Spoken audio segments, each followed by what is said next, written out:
Hello again. I grew up with this view of the Fosse Way down past where I used to live and where our school bus used to go. That's old Margrave's 5A route from Exmouth to Ilchester. He describes where I think it goes. Perhaps I'm biased because of that, but up past Cricket and Thomas, higher Chillington, and down to Dinnington. So he describes what I thought and what I think, I suppose, certainly for one route. There's old maps that get very, very dodgy geographically. This doesn't represent the ground very well at all, or the directions.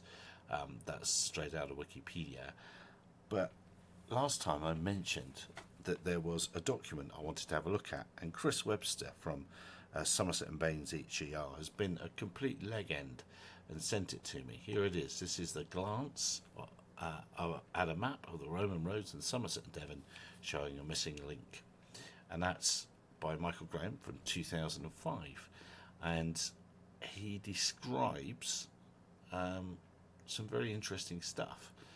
And of course, this speaks to where this is why I should have waited to do that last video until I got this, because it describes that fork in the road as exactly as I described it. But obviously, lots of other people have thought of that, and it sort of really says that the route's been lost if this were to be the way. So here's their idea: straight across through Chard, and we know in Wanbrook they found a villa now, and various other things. It makes a lot of sense, and that's the break in the road.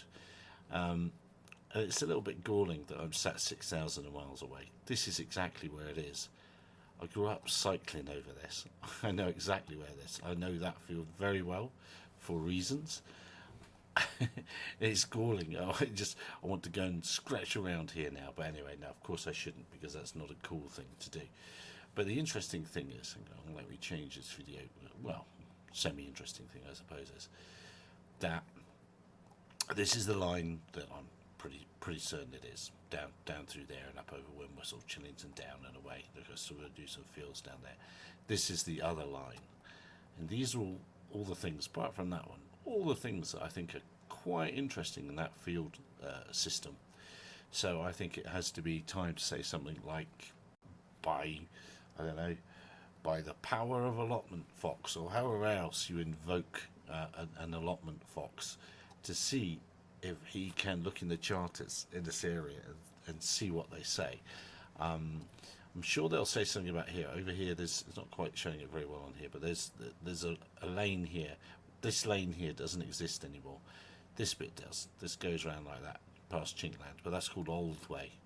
Old Way there. Old Way going to Stretford, which of course is where, allotment fox told me it'd be a good idea to look.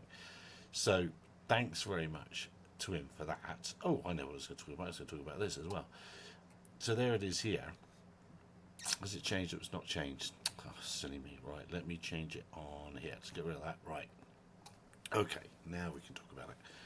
I've always wondered why there's a 90-degree bend there. And this is where you have to get out the Imaginarium and just draw in a line here, a line here, a line here, and say, oh, is that the enclosure for some sort of Roman place to live?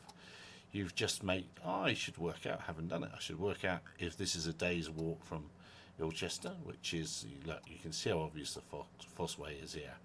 But Ilchester is here. Is that Ilchester? Yeah, there it is. So is this. I should have worked that out before I started talking. Is that a day's walk? Would that be a good place to camp before you either turn right and went to Exeter, or turn left and went to Seaton? There is Netherton, deserted village there. Yeah, I mean, that is wishful thinking, isn't it? But why is that 90-degree bend there? I shall leave you to ponder with that, dear viewer.